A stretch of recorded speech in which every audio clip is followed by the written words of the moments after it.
오늘 말씀의 제목이 회복과 보호의 증표 성령님이라고 하는 제목입니다. 사실 원래 제목은 회복과 보호의 증표 하나님이라고 이름을 지었었지만 우리가 가끔씩 이 성령 하나님에 대해서 잊어버리고 살 때가 좀 자주 있는 듯해서 하나님 그러면 우리 성령 하나님도 계시다라는 그 의미 우리가 좀 기억하고자 일부러 제목을 성령님이라고 하는 이름을 넣었습니다. 구약의 선지서들을 주의 깊게 읽어보시면 일관성 있게 발견되는 중심 메시지가 한 가지가 있습니다. 그것은 삼위일체 하나님이 어떤 분이신가에 대한 기록이 그 선지서 안에 있다는 사실입니다. 이렇게 삼위일체 하나님이 어떤 분이신 데에서 기록하고 있는 선지서들 보면 이 흥미로운 공통점이 있어요. 그것은 이 선지서를 기록한 이 선지자의 이름을 통해서 하나님이 어떤 분이신지를 나타낸다는 것입니다. 예를 들면 이런 겁니다. 이 여호와는 구원이시다라고 하는 그 이름의 뜻을 가진 그 이사야. 이 이사야 선지자가 쓴 책이 어떤 책이에요? 이사야서 아닙니까? 이 이사야서의 주제가 이런 겁니다. 그 메시지가 이런 거예요. 하나님은 신실한 구원자로서 자기 백성을 회복시키시고 자기의 약속을 성취하시는 분이다라고 표현하고 있습니다. 또한 하나님과 같은 자는 누구인가라고 하는 의미의 이름을 갖고 있는 미가, 그 선지자가 쓴 미가서를 보면 심판과 용서를 베푸실 이는 오직 하나님밖에 없다라고 하는 메시지를 그 미가서가 담고 있습니다. 이 밖에도 여호와께서 세우시다라고 하는 이름의 뜻을 가진 예레미야서도 마찬가지고, 또 하나님께서 강하게 하신다라고 하는 이름의 뜻을 가진 그 에스겔 선지자가 기록한 에스겔서도 마찬가지고, 이 모두가 그 선지서를 기록한 선지자들의 그 이름의 의미와 그 내용이 일맥상통하게 연결되어 있습니다. 오늘 우리가 살펴보게 될 말씀이 있는 요엘도 마찬가지입니다. 이 요엘 선지자 요엘 이름이 어떤 뜻이에요? 여호와는 하나님이시다. 여호와가 하나님이시다라고 하는 이름의 의미 아닙니까? 마찬가지로 이 요엘에서도 우리가 발견할 수 있는 것처럼 이 요엘 선지자는 자기의 이름에 담긴 의미대로 여호와는 하나님이심을 이 요엘서를 통해서 우리에게 표현하고 있습니다. 그러면 선지자 요엘이 드러내고자 하는 그 하나님은 어떤 분일까? 어떤 분이실까? 저는 오늘 말씀을 통해서 이 요엘 선지자가 말하고자 하는 이 여호와 하나님은 어떤 하나님이신지를 살펴보고자 합니다. 먼저는 심판하시는 하나님, 두 번째는 회개할 때 용서하시는 하나님, 그리고 세 번째는 회개했을 때 회복으로 인도하시는 하나님, 그리고 보호하신 하나님, 이렇게 단계별로 함께 우리 하나님이 어떤 하나님인지를 함께 살펴보고자 합니다.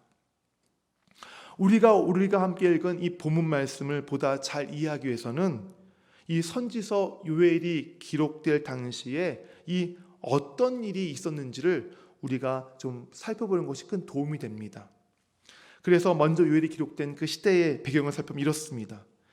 이 요엘 선지자가 이 요엘을 기록할 시기는 정확하게 언제인지 알 수 없습니다. 하지만 이때 아주 매우 중요한 사건이 이스라엘 땅에 있었습니다. 그것이 무엇이냐면 메뚜기 재앙입니다. 그리고 메뚜기 재앙과 더불어 따라온 가뭄이라는 재앙입니다.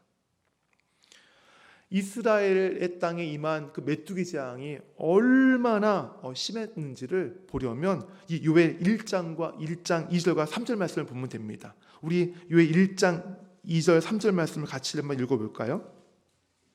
늙은 자들아 너희는 이것을 들을지어다. 땅의 모든 주민들아 너희는 귀를 기울일지어다. 너희의 날에나 너희 조상들의 날에 이런 일이 있었느냐? 너희는 이 일을 너희 자녀에게 말하고 너의 자녀는 자기 자녀에게 말하고 그 자녀는 후세에 말할 것이니라.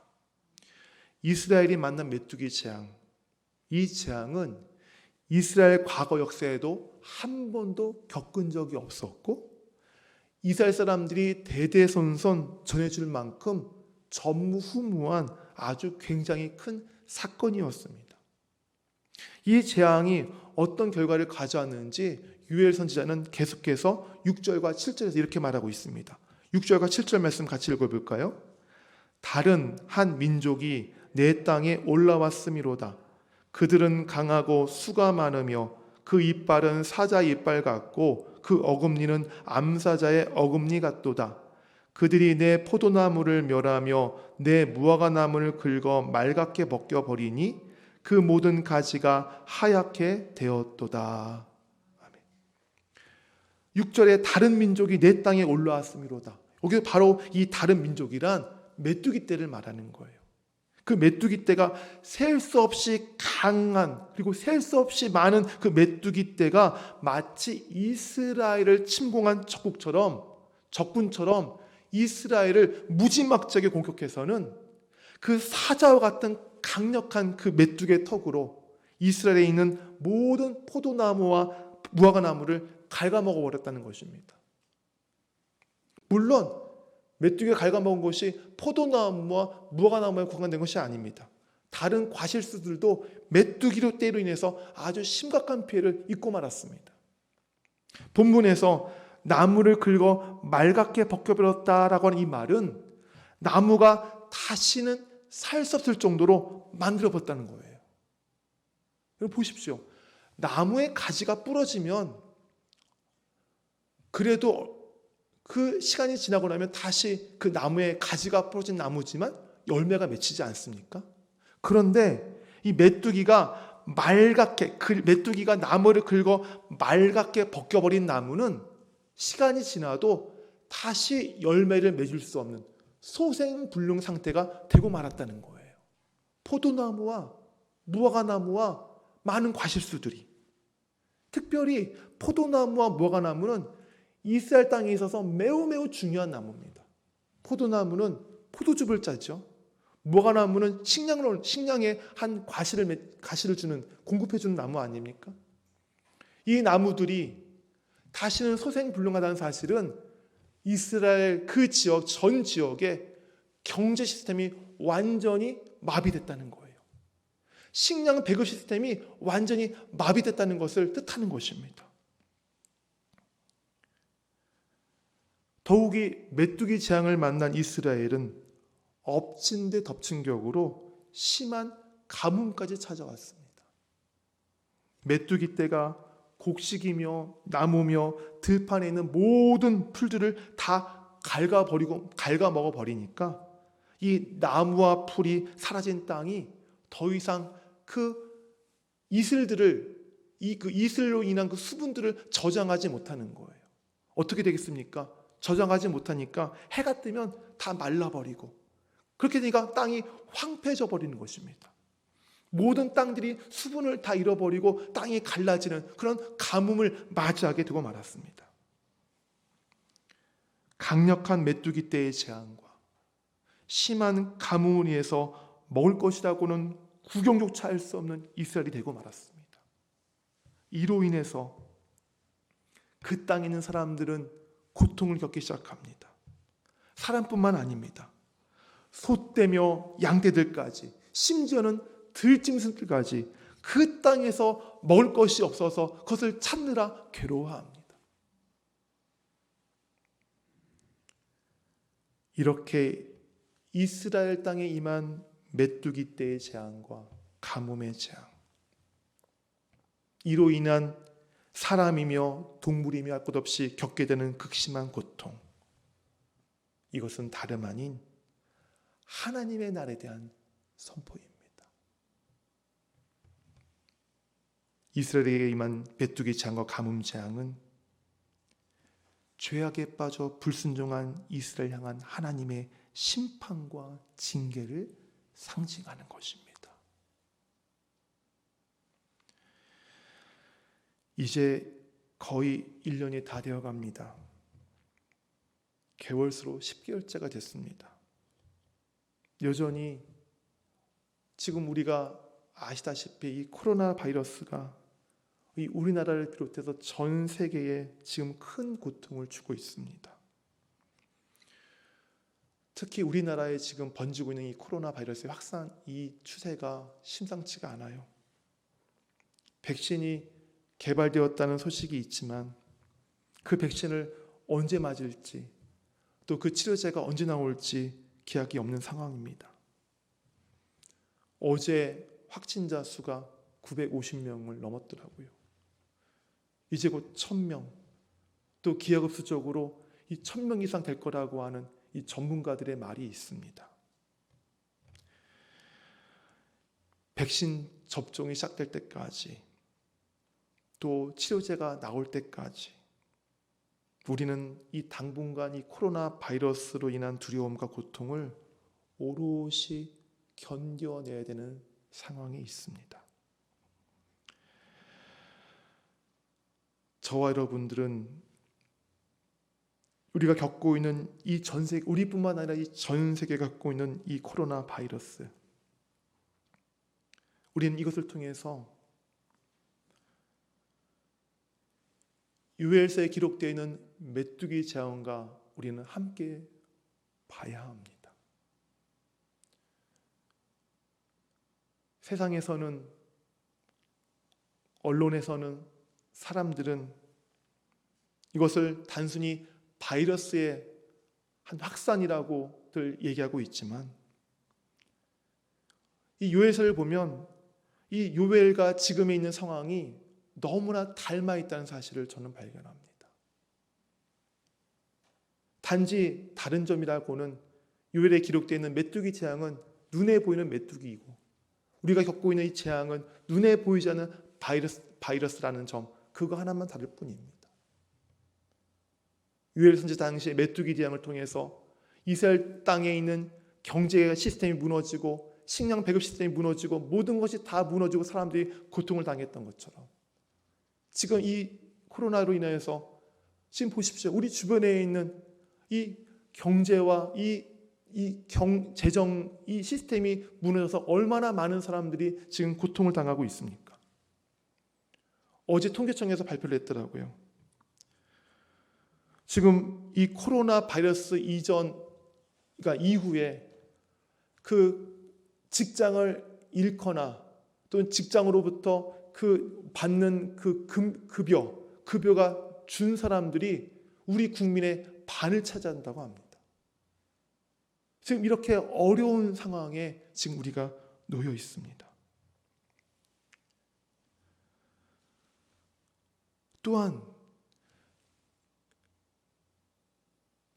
요엘 선지자 당시에 메뚜기 재앙을 통해서 그 땅에 가뭄이라고 하는 후유증이 찾아왔던 것처럼, 이제 이 바이러스가 종식된 다음에 어떤 후유증이 찾아올지 우리는 예측할 수 없습니다. 지금 우리가 예측할 수 있는 그 후유증으로는 지금 이 바이러스 때문에 생겨난 그 어마어마한 의료 폐기물들, 격리 때문에 이 생겨난 그 수많은 정말 셀 수 없이 천문학적인 그 양의 그 플라스틱 쓰레기들, 그 어마한 것들이 지금 나중에 이 우리에게 닥쳐올 후유증으로 지금 도사리고 있습니다. 또 한 가지 우리가 만난 이 재앙만이 위험성이 있다면, 이 바이러스라는 것이 계속 변종이 되기 때문에 언제 또 제2의 코로나, 제3의 코로나, 그런 변종 바이러스를 만날지 모른다는 사실이에요. 제가 이런 이야기를 여러분께 드리는 이유는 우리 성도들에게 겁을 주게 드리는 것이 아닙니다. 제가 이 말을 하는 이유는 하나님 말씀을 가까이 하며 그 말씀을 자기 생명과 같이 소중하게 여기는 그리스도인이라면, 지금에 있는 우리가 직면한 이 상황, 지금에 있는 모든 처지, 이것을 세상이 보는 일반적인 시각이 아니라 성경에 기록된 말씀에 의지해서 성경적인 시각으로 우리가 바라보기를 원하기 때문입니다. 세상의 언론과 전문가들은 코로나 바이러스가 백신이 나오고 치료제가 개발되면 곧 종식될 것이라고 합니다. 물론 종식돼야 합니다. 백신과 치료제 나와야 합니다. 그것을 위해서 우리 기도해야 합니다. 치료제 백신을 개발하고 연구하는 과학자를 위해서 우리가 기도해야 합니다. 그러나 그리스도인들은 이것을 단순한 전염병이 아니라 하나님께서 우리 사람에게 주신 징계의 도구임을 우리는 깊이 인식해야 합니다. 하늘을 나는 그 흔한 참새 한 마리도 하나님께서 허락하지 아니하시면 땅에 떨어지지 않는다고 예수님께서 말씀하셨습니다. 그렇다면 우리가 겪고 있는 이 전 세계적으로 겪고 있는 재앙은 우리가 단순하게 생각해서는 안 되는 것입니다. 그렇기 때문에 우리가 그렇게 단순하게 생각해서는 안 되는 것입니다. 이 세상, 아니 넓게까지 생각할 필요 없이 우리 자기 자신을 한번 돌아보시길 바랍니다. 하나님께로부터 징계받을 수밖에 없는 이유들이 얼마나 많이 있습니까? 하나님 외에 다른 것을 사랑한 죄, 나만의 유익을 위해서 나만의 우상을 만들어 섬긴 죄, 마음과 눈으로 지은 그 수많은 살인죄와 간음죄, 이웃을 사랑하지 못한 죄, 거짓말과 거짓 증거를 일삼은 죄, 온갖 세상의 음란함과 그것에 동조하고 그것을 즐긴 죄, 형식적으로 예배를 드렸던 수많은 시간, 그 모든 것들 정말 셀 수 없을 정도로 하나님께로부터 징계받을 사유들이 얼마나 많이 있습니까? 성도 여러분, 여러분이 만난 이 코로나 바이러스 재앙이 하나님이 우리에게 주신 그 징계라고 여러분이 인정하신다면 우리가 있는 그 자리에서 하나님께 우리의 죄를 회개하는 기도를 드려야 마땅합니다.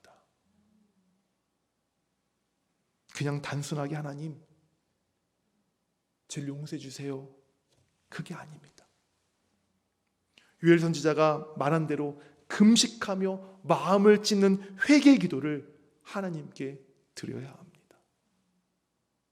요엘 2장 12절과 13절 말씀입니다.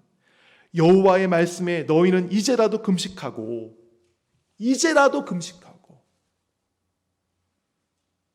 울며 애통하며 마음을 다하여 내게로 돌아오라 하셨나니 너희는 옷을 찢지 말고 마음을 찢고 너희 하나님 여호와께로 돌아올지어다. 아멘. 금식한다는 것이 뭐예요? 금식은 음식을 입에 대지 않는 것입니다. 결국 입에 대지 않는 건 무슨 얘기예요?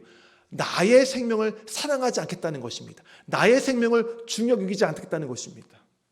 다시 말해서 하나님 앞에서 내 자신은 절대적으로 깨끗한 존재가 되지 못함을 인정하고 철저하게 하나님 앞에서 내 자신을 내세우지 않는 것, 그것이 바로 금식입니다. 그러면 기도하는 것이 바로 금식 기도라는 거예요. 우리가 얼마나 많은 삶 가운데에 얼마나 많은 순간순간마다 내 자신을 하나님보다 앞세우는 적이 얼마나 많았습니까? 나의 주장, 나의 생각, 나의 견해, 주님 주신 말씀보다 내 생각이 말씀보다 앞서고 하나님 명령하신 그 말씀보다 내 주관과 내 주장이 앞서는 그런 일들이 얼마나 많았습니까? 마음을 찢다는 것은 회개할 때에 형식적으로 회개하는 것이 아닙니다. 그동안 우리가 하나님께 죄를 회개한다면서 회개했던 눈물을 한번 생각해 보시길 바랍니다. 혹시 그 눈물이 악어의 눈물은 아니었습니까? 악어는요, 먹잇감을 먹을 때 눈물을 흘린대요. 먹잇감을 먹을 때 눈물을 흘린대요. 왜 악어의 눈물이라고 말합니까? 외식적인 눈물, 형식적인 눈물, 위선적인 눈물, 거짓 눈물, 그것이 악어의 눈물 아닙니까? 우리가 회개할 때에, 우리가 회개한다는 눈물을 흘릴 때에 혹여 우리의 눈에서 이런 악어의 눈물이 흘려지지는 않았는지, 우리 눈에서 진정한 회개해야 하는 애통의 눈물이 흘려졌다면 우리가 어찌 또다시 똑같은 죄를 하느님 앞에서 범할 수 있겠습니까? 우리가 회개한다면서도 악어의 눈물을 흘렸기 때문에, 위선적인 눈물을 흘렸기 때문에 그 회개 자리를 떠난 후에 다시금 똑같은 죄에 똑같은 방법으로 똑같은 자리에서 넘어지고 걸리고 그 죄를 범하는 것 아니겠습니까?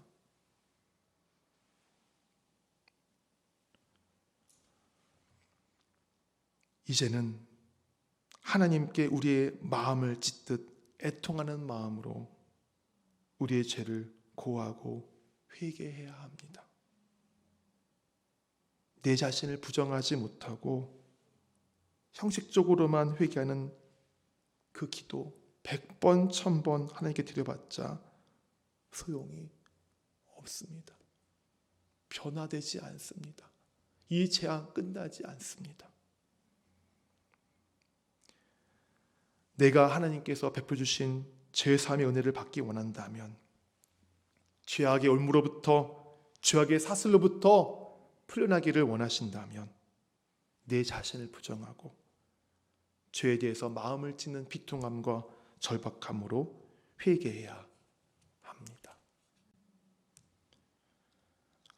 하나님 앞으로, 우리 하나님 앞에서 우리가 정결한 존재가 아님을 인정하고 죄에 대해서 마음을 찢고 비통한 바 진정함으로 회개의 눈물을 흘리며 나아갈 때에 여러분, 어떤 은혜가 우리에게 임하신 줄 압니까? 진정한 회개, 옷을 찢는 회개가 아니라 마음을 찢는 회개. 내 자신을 드러내는 것이 아니라 내 자신을 철저히 부인하고 부정하고 하나님께 나가는 그 금식하는 그 회개. 그때 우리에게 어떤 은혜를 하나님께서 주신지 아십니까? 메뚜기 재앙, 감과 같은 무서운 재앙을 하나님께서 거두어가 주시는 데를 주십니다. 요엘 2장 18절, 20절, 23절 말씀이에요. 제가 읽어드릴게요. 2장 18절 말씀. 그때에 우리가 아버지 앞 하나님 앞에 금식하며 옷을 찢는 것이 아니라 마음을 찢으며 하나님께 나가는 그때에 여호와께서 자기의 땅을 극진히 사랑하시어 그의 백성을 불쌍히 여기실 것이라. 20절. 내가 북쪽 군대를 너희에게 멀리 떠나게 하여, 이 북쪽 군대는 메뚜기 떼를 말하는 거거든요.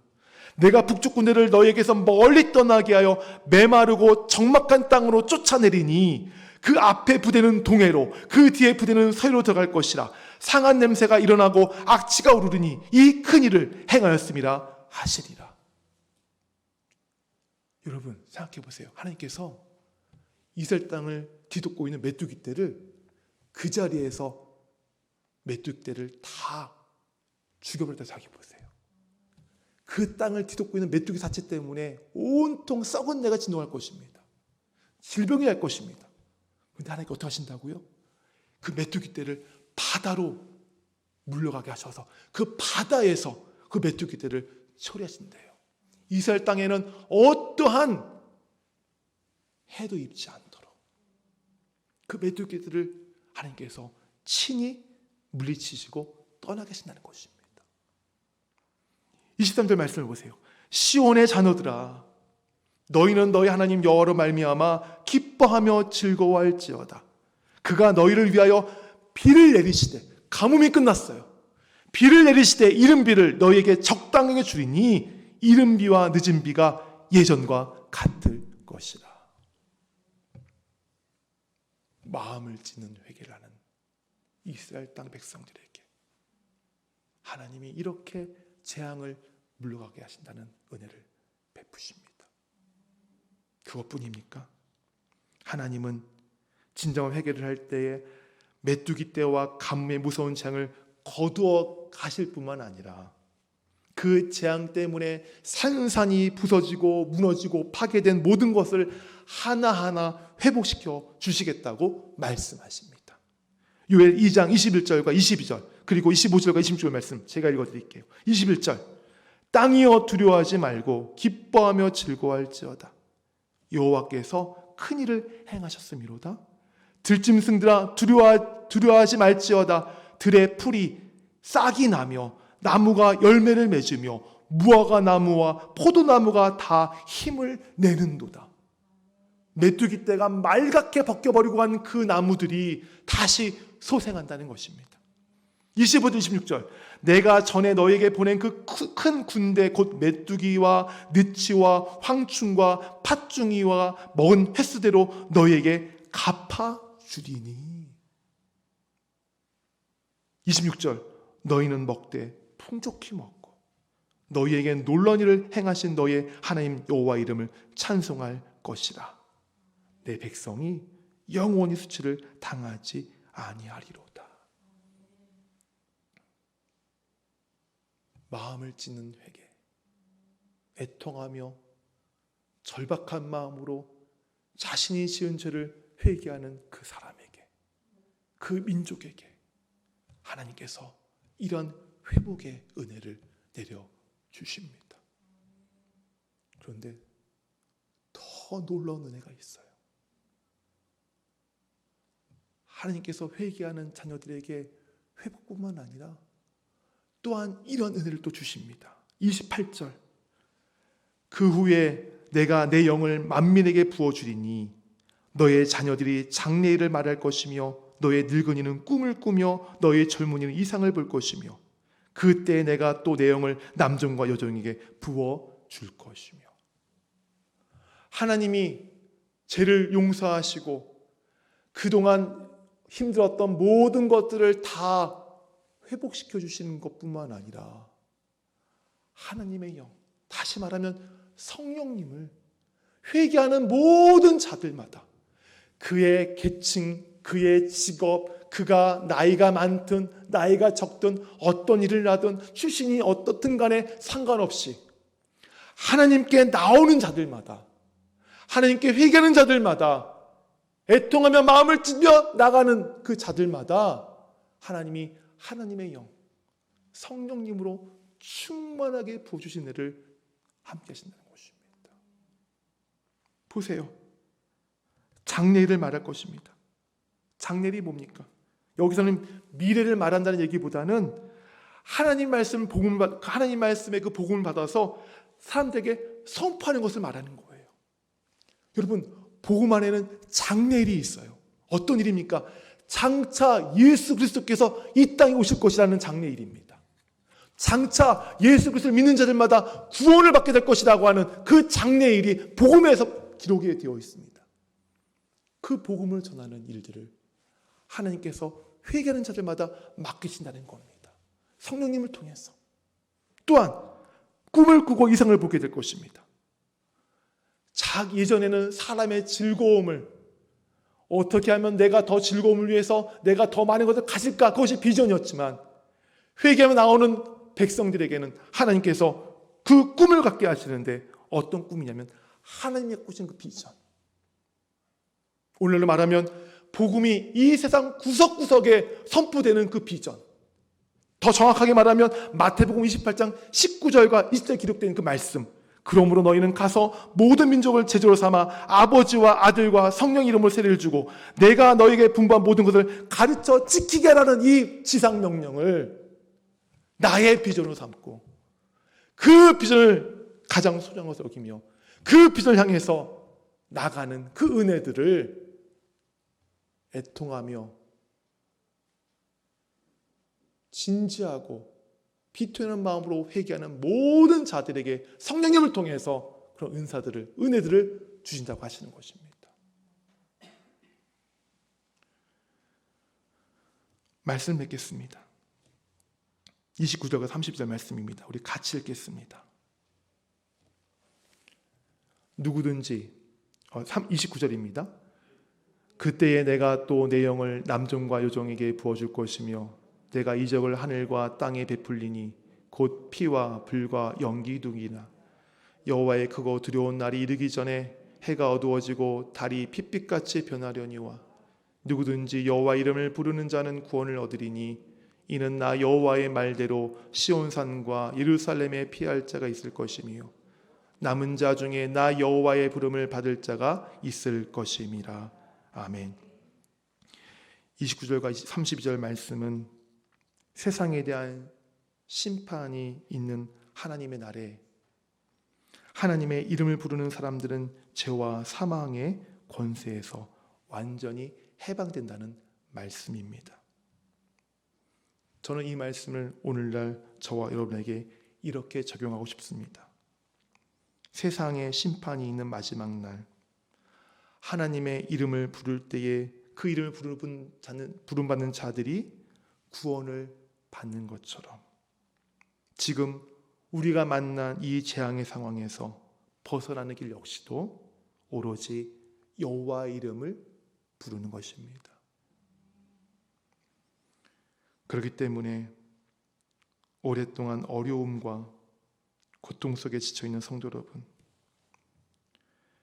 여러분을 지금의 자리에서 구원하실 여호와 하나님의 이름을 부르시길 바랍니다.